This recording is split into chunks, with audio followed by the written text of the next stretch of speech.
everyone, and welcome to another episode of our post-game interview updates. I'm your host, Lauren Kalil. Our show is brought to you by the U.S. Army Warrior Fitness Team, which provides awareness of Army opportunities while serving. Team members are active duty soldiers that compete in CrossFit and strongman, strong woman competitions, both nationally and internationally. To learn more, check out a link in our description. On today's show, we have Noah Ohlsen, who just got done with his 9th CrossFit Games. Dang, Yeah. I cannot believe that you've been doing this for almost 10 years. Ooh, I can almost not believe it myself, but it's good to still be here. That's for sure. How does it feel to have that many under your belt? Good and bad. I mean, good in the sense that it's an honor to have been able to do it for this long. You know, I think it's really cool to be able to leave that legacy and to have been good enough to be able to do it. When I first qualified, I really only had the intentions of doing it once. I've said this before. I just wanted like the jersey that said CrossFit Games on one side and Ohlsen on the other. And I was like, all right, I'm good to go. I accomplished that goal. I can wear the cool things, say I was a Games athlete. Obviously, it's turned into a much longer career than that, which I'm thankful for. I don't know why I said bad. Bad in the sense that like, yeah, I'm older and I've gotten a little beat up over the years, but not really. Like, I'm still in great shape. I'm still super healthy. I still love what I'm doing. So there's really not much bad to it at all. This being your 9th year, you've seen so many changes when it comes to like how many events there are, even now this year with a new programmer, location, like so many different variables have changed over the years. Do you have like a favorite year at the CrossFit Games, or do you get done and every year you say, well, this year was my favorite? I definitely would say that 2019 was my favorite, just because it was, not only was it my most successful year in terms of the leaderboard, finishing on the podium for the first time, but even before the games started that year, I went in with the intention of trying to really zoom out and appreciate the experience and ironically not make it so much about the leaderboard. And so even though I did really well, I think regardless of that, I really appreciated the experience of the games and being able to get to do what I did in front of so many awesome fans. That year was definitely special for me. It's funny that you say that the games have changed so much. I was just, not to name drop or anything, but Alex Rodriguez, the baseball player, works out at Peak down here in Miami. A-Rod? A-Rod. And wait, what? How did I never know that? I don't know. He's a nice guy. And he was just asking me about the games. And I was kind of explaining to him the layout. He's like vaguely aware. And he said, so how many workouts are there every year? And I was like, well, the number of workouts changes every year. Oh, okay. And what are the workouts? I was like, well, those also change every year too. And then there was something else that he had asked, how many days is the competition? I was like, well, that changes every year too. He's like, wait, does everything change every year? And I said, yeah, it kind of does. The ownership team, the workouts, the amount of days, like there's not been a lot of consistency over the decade that I've been doing it, which I could see being a bad thing and at sometimes could be a little bit frustrating, but for the most part, I think they've done a good job of keeping it pretty consistent. You kind of know what to expect every year, but definitely always changing. What was his reaction as you were telling him, like, I mean, he's a professional athlete, but you're also a professional athlete. With baseball, you know exactly what the expectation is. Yeah. With CrossFit, it's a little different. Totally. And I think he seemed to be like, huh, like his response seemed like that's weird, which I agree that it would be, especially with that background that he's got.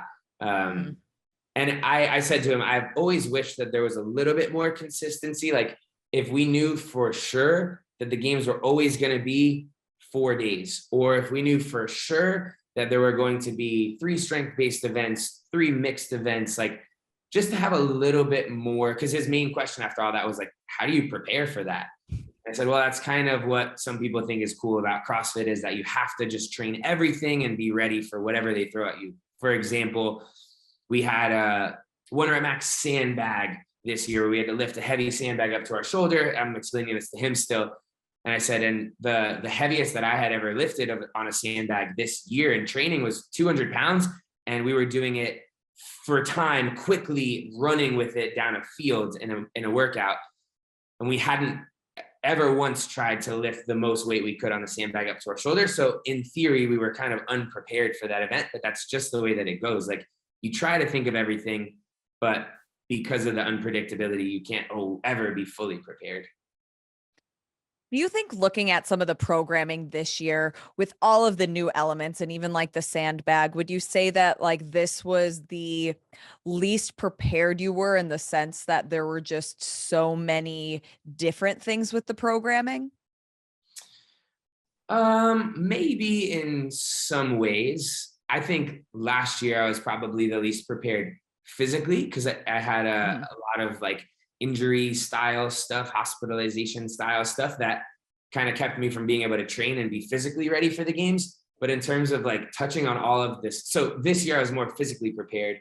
But yeah, I think you're right that there were a handful of skills that maybe we hadn't done as much. Like, off the top of my head, and it sounds silly to say it now, but I had literally never done a legless pegboard ascent until we had to do it at the games. And so that was frustrating. Like, why didn't we try that at least once in the lead up? Mhm. But I don't know. That was something that maybe couldn't have predicted that we would have done. The parallel bars with the dips, I had never done that before.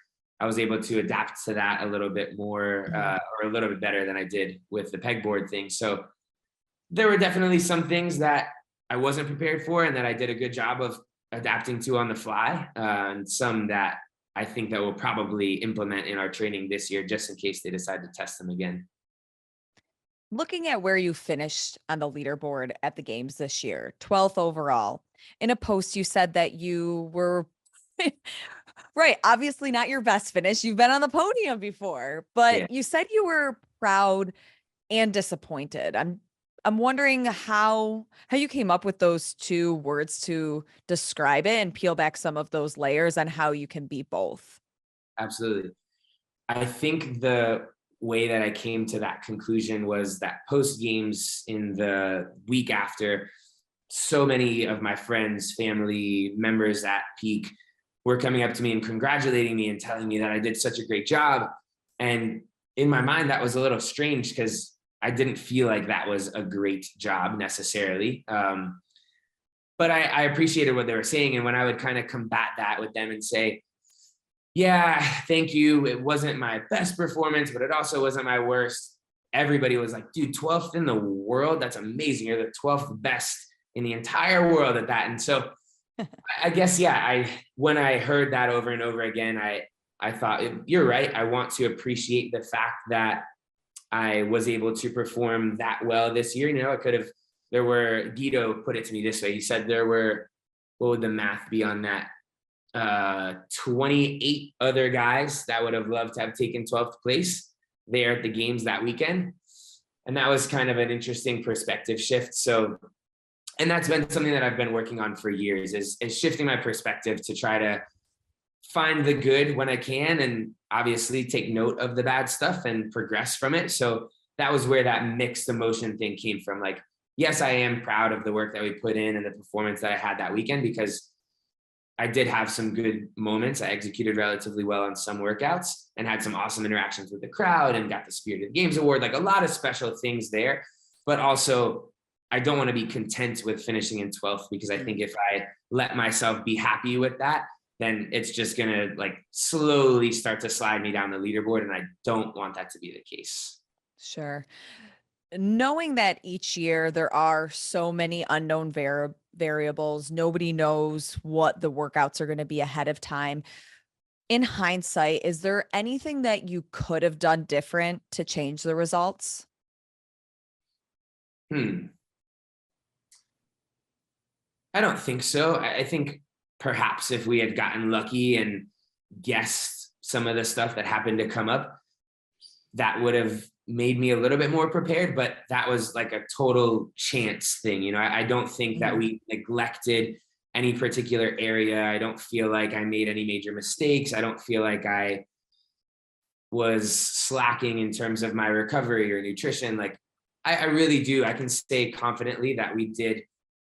I can't say everything we could because maybe there were some 1% here or there, but I feel like we did almost everything that we could to be as prepared as I could be for the games this year. That said, also talking about last season having a handful of injuries, when I came off the games in 2021, I had to take the first like 4 or 5 months post games to get diagnosed, to heal up some injuries, to do a ton of rehab stuff. So I truly was only training for this season from maybe January until August. So I didn't really have that full calendar of being able to train. So maybe I wasn't as prepared as I could have been if I had had 4 extra months to get ready. You're an athlete that I feel like genuinely has balance in their life. You know, you live in Miami, but you also go down to Georgia to train at Training Think Tank. You have like family time. Sometimes I even see you post with like friends that look outside of CrossFit. Yeah. Do, do you think that like I don't know, because sometimes you talk to high level athletes and they're like, you can't have balance. You have to like just be this one track mind. Do you think that having so much balance has helped your overall performance, or that you should lean heavier on the other side to, who knows, like move down to train in person with your coach, little things like that? I think both, to be honest. And it's funny how that kind of is a consistent theme where there's benefit to some and some on the other side as well. And what I mean by that is I think that the balance is healthy for me. It allows it to be a little bit more sustainable. It allows me to be in a happier place. And I think I compete better when I'm in that like full spiritual spot. And I've had exposure to both. Like I did actually move to Georgia I've done it twice. In 2018, I was in Georgia the entire year. And in last season, 2021, I was in Georgia for about 8 months of that season. And what I realized that most recent time, because Joanne was still down in physical therapy school here at the University of Miami, we were apart. Max was down here with her. I was at an apartment alone for a majority of my time up in Georgia. I was all in on training and I felt like I was in great shape. But toward the end, I started to really feel like I was less full on like the human side of things. I missed my family. I missed my friends. I wasn't as like happy and grateful, and I wasn't bringing that energy into the gym and into competitions. And so I think that did hinder me a little bit. Like I couldn't wait for the games to be over so that I could get back to living the life that feels a little bit more fulfilling. But I also, so that's one side of things, like going all in on training, but missing a little bit of that human component. I do recognize that maybe I will never win the games because I wasn't willing to sacrifice the balance in my lifestyle that I want. Like I know I've heard people say that before, and I don't want to let comments on social media impact me too much, but I don't disagree with that. Like perhaps if I had ever sacrificed everything else in my life and gone all in, maybe I could have won at some point. But in hindsight, I've enjoyed the last 12 years of my life doing CrossFit so much that I wouldn't want to go back and remove any of that joy just to have won the games. That was a very long-winded answer to your question. No, but it's a good answer, because I think it's a question that a lot of people wonder is, why not stay down in Georgia? Why not like be this one track mind? But I think that, if you want it to be sustainable, this is your 9th CrossFit Games, that there needs to be balance for certain personality types and certain people just to go to your 10th CrossFit game next year. Yeah. So yeah, and maybe that's the case too, even talking about the number of years. If I had gone all in and won in my 4th, 5th, 6th year, I wonder if that would have taken more of a toll on me to where I would have said, you know what, I'm good. I accomplished my goal of winning. I don't need to do this anymore. And I wouldn't have had as long of a career. Sure. And so the question of like, what's more important to you, winning once or not winning, but competing 10 times? I don't know. That's a tough call. I think probably winning once I would pick if I was given the choice, but I also, again, have loved the last 10 years of doing this. So Yeah. that's But where this year you won Spirit of the Games. I did. That was special. Y- I've interviewed you before. We've spoken off camera before. It is no surprise to me that you were given that award because you're just as pleasant when people see you on camera as you are off camera. Like you're truly somebody who, like, it's not just a stage thing. Like it's who you are. I'm honestly kind of confused, not to take away like other people who have gotten it, but it took 9 years for you to get this award. Yeah, I appreciate that. It's actually, I think that also is something that, like, it took time for me to learn and grow and be comfortable being my genuine true self. And I've said this before on interviews and podcasts or whatever, but the first couple of years that I was competing, I felt like I had to put on this persona of like being a tough, fierce, macho athlete. And it took a little while. And maybe that's why I didn't get it at the beginning, is because I wasn't being me. And then finally, over time, as I've gotten comfortable with who I am and realized that there's no reason to be anything but that, I'm glad that that version of me is the version that people like and felt was worthy of being given an award like that. Well, and even when you were at the Capitol cheering on Rebecca, like anybody who has watched your career, you weren't sitting there cheering her on because cameras were around you. Whether people were there or not, like the true Noah Ohlsen, that is who you are. So, how have you kind of changed your mindset in the sense of like, okay, you weren't on the podium this year, but you were given this other award, and you kind of spoke about how that might be your legacy with CrossFit? I think that being given that award this year, obviously that was incredibly special for me and very, very meaningful, because that is a way that I try to live my life on a daily basis. I have a little bracelet reminder that says, be a good person. And so to be acknowledged for what I feel like is essentially that means that I'm doing the right thing. I'm following the path that I want to be following. So that's nice. Had I just finished the games this year in 12th and not been given any acknowledgement like that, I think I would have ended this year and been like that was whatever. There was nothing that really stood out about that year. So that was nice that it made it special. I think every year has been something special. Backtrack to last year, maybe not as special. 2020 was super special. Top 5 in a row. 2019, I came second in the world on the podium. So every year has something that stands out about it. And this year, obviously, the Spirit of the Games will be that for me. So how did this year then compare to the other 8 CrossFit Games that you've been at? It was a very unique year. I think everybody would agree with that, mostly in terms of the programming. That's the first thing that jumped out at me. Like that was maybe the biggest difference. But there are also a lot of other things that you could look at. So this was the first year probably that I felt really comfortable being a veteran and being friends with everybody. I think in the past, I still had a little bit of like hesitation, reservation. I can be a little shy and self-conscious at times. And this was maybe the first year that I didn't feel any of that. In the warm-up area, I feel like I could go and have a conversation with the new guys and get to know them. Oh man, I'm blanking on his name right now, but there was the gentleman that won the Africa regional. We had a bunch of good conversations at the beginning. And then I've got friends now that I've made over the last 9 years in competing, some that have become my best friends, Travis Mayer and Will Morad, and we missed having Chandler out there with us. But yeah, it's just that also is something that felt different about this year, is that I feel like I've got these like longtime friends now, and it does finally feel like it's like an annual reunion where you get to see everybody. Obviously, when it's business time, it's game time, but there are a lot of moments that are kind of fun to go and celebrate.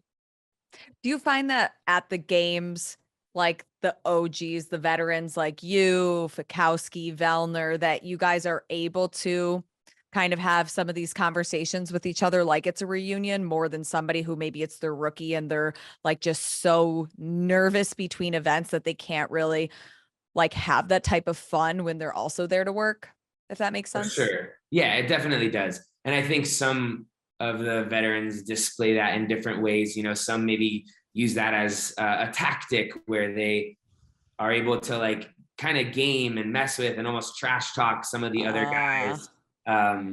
Some people are just friendly and communicative, and yeah, I'm sure that the newbies are a little bit more nervous. I know I was for sure for a long time, and I'm still, obviously, I get very nervous for the competition itself, but more comfortable around all those people that I've seen year after year. Do you have an event this year that you felt was like the most out of your comfort zone? Kind of like walking my way through all the events from day one on.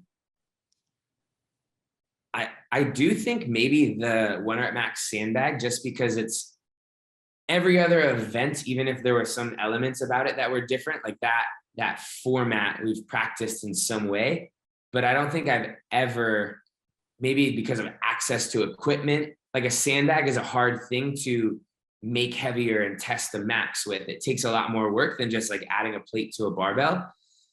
So the most I'd ever done with a 300-pound sandbag was like try to pick it up off the ground and bear hug it. And when I tried that a couple of years ago, I was not even able to lift the 300-pound bag off the ground.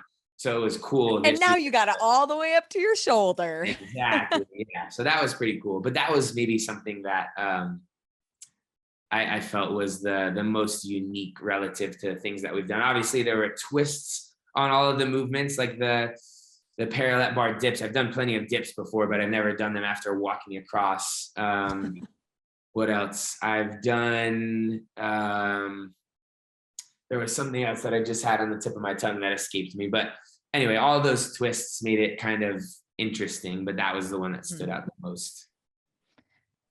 Looking at the different locations that you've done at the CrossFit Games, I mean, we go back to Cali, we go back to the ranch, we go to Madison. Next year is potentially the last year it's going to be in Madison. Do you have like a dream location that you would love to see the games go after that?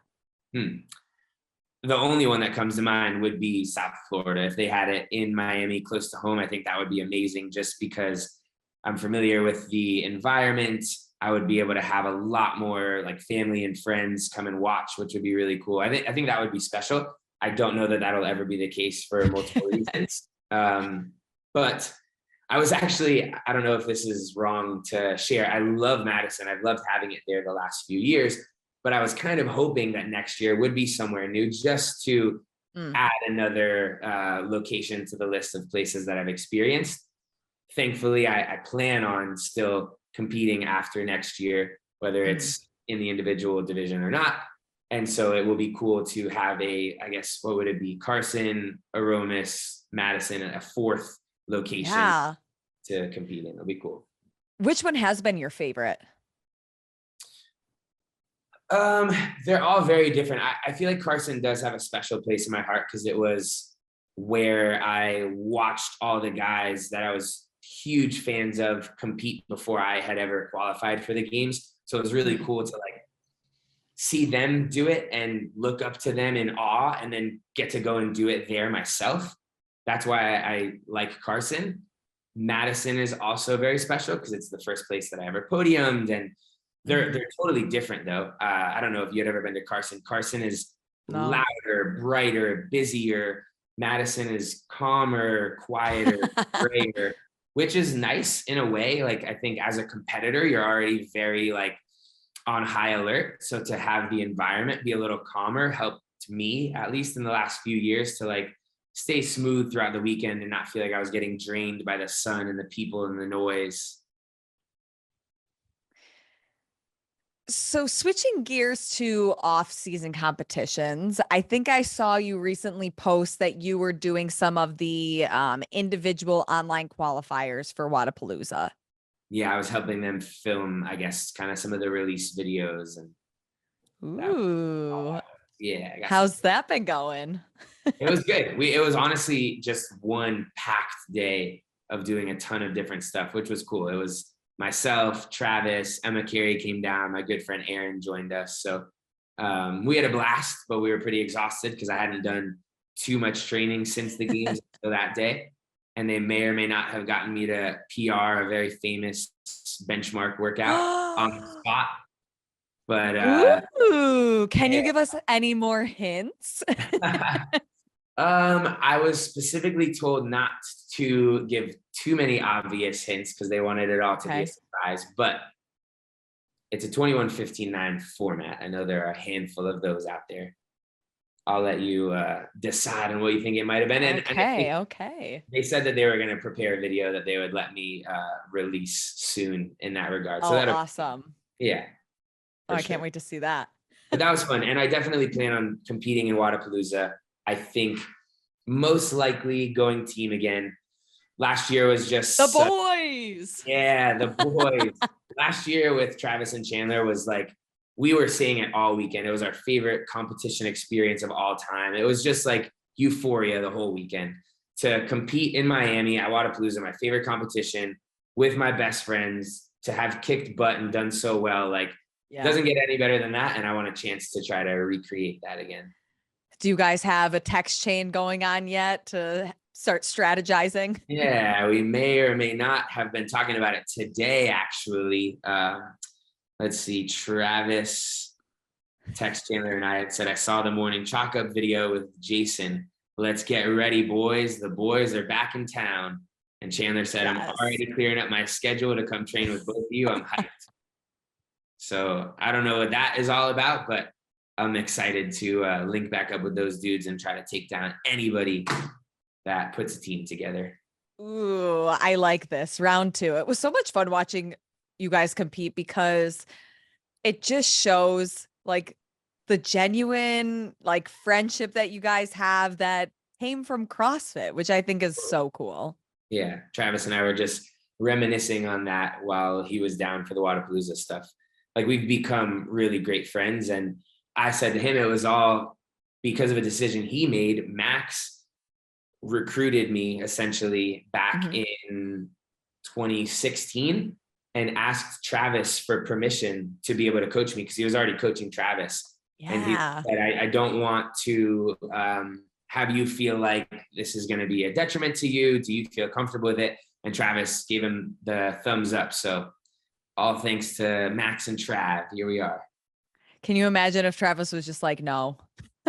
Like, I mean, I could see where would that leave you guys? That could have been the case. I don't know where I would have gone and what I would have done, but definitely possible. I'm glad that he didn't.